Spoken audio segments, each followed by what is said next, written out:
What up everyone, it's your boy Xmanny87 here, bringing you another Marvel Legends news video, and what I have for you today is the coverage of the Marvel Legends Fan First Friday stream that took place earlier today, December 4th, 2020, hosted by Ryan, Dwight, and Dan on the Hasbro Pulse livestream YouTube channel. Lots of exciting new reveals, lots to talk about, and what a way to end the year with a bang here. The Marvel Legends team knows how to do it right, so without further ado, let's get it! They kick things off with the Deadpool 2 movie figure with how he appears in the finale with the gray to mimic his X-Force look. They only showed off 2 images on the stream, but I'm sharing the rest of the photos that Hasbro sent over to me, so this is much appreciated. Looks alright, I still feel like the red is too visible, not enough gray for my taste, but not much different here from the last Deadpool movie figure. I feel like I could have this figure right now if I just leave my movie Deadpool figure out in the sun and just watch him fade to this color. This will be an Amazon exclusive slated to release on March 15th, 2021. Next up, they showed off the Fallen Silver Surfer in packaging. He comes with his Cosmic Surfboard, Mjolnir, 2 gripping hands to hold Mjolnir, 2 fists, and 2 purple flame effects. He's in a much darker color decal to match his comic book counterpart for this specific run. I know it's another repaint, but it's still nice looking. This is a Walgreens exclusive set for spring of next year. And they are going full Cosmic again with Walgreens, as Cosmic will be one of the main themes in 2021. So this Walgreens exclusive reveal caught me by surprise, and it is a classic Richard Ryder Nova. A dire update needed since the 2008 Nemesis Baf wave. They just showed this one picture, but they did mention that he will have a few new accessories or surprises that they are going to reveal at a later date. Dwight said he has a new torso connection to the arms shoulder pads that rotate, and the face, helmet, and star are made up of 3 sculpted pieces. I'm happy for this update, as I'll get to expand on not only my never-ending Cosmic shelf, but bolstering my new Warriors team as well. Release date will also be spring of 2021. Now we pick up from the House/Powers of X wave as they finally revealed the Baf, and it is the Tri-Sentinel standing at about 8 inches tall. This will tie in with the HasLab House/Powers of X Sentinel for next year. They went real hard with delivering us multiple Sentinels for Legends, from Nimrod, Omega Sentinel, Bastion, Sentinel Prime, HasLab, and now this. So we'll just have to wait a little longer for those of us who want Apocalypse in the Joe Fixit suit. It'll definitely happen, but this Tri-Sentinel looks creepy good. The metallic colors pop. When I first speculated about this figure, I thought they would maybe reuse parts from the SPDR Baf, but nope. This is an all-new sculpt, and I love it. Then they showed off the rest of the wave again, but this time revealing the packaging with Krakoan name templates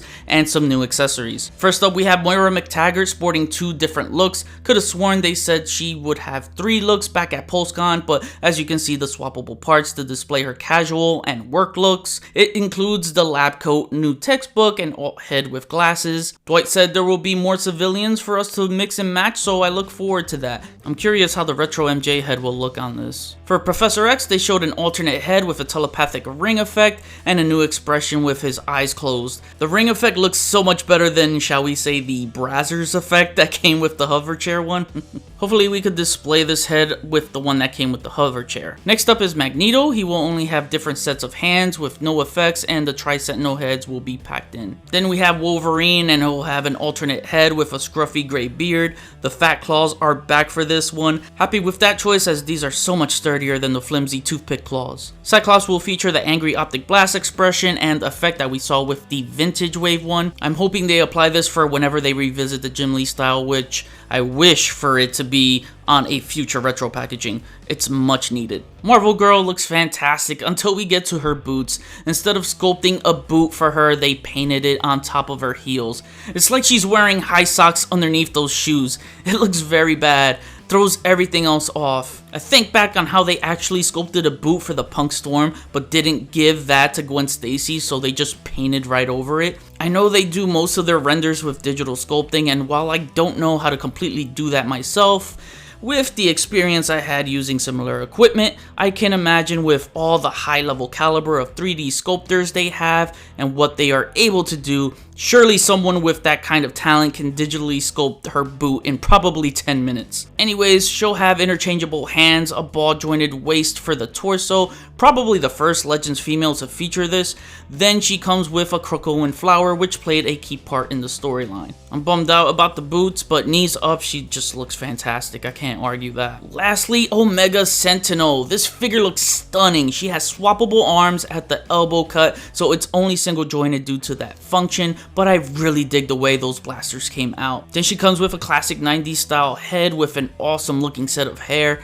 This wave is slated for April 2021, and this is a dope ass wave. I'm really excited for it. One of the biggest reveals today, which was teased on the last Hasbro Legends stream, is none other than Modok. Wow, this thing looks epic. He'll be packed in a closed box as his dimensions were too much to handle for a window box. He looks super beefy and chunky. The stick shift rotates around to make it easy for posing his left hand to grip and maneuver. He comes with interchangeable hands.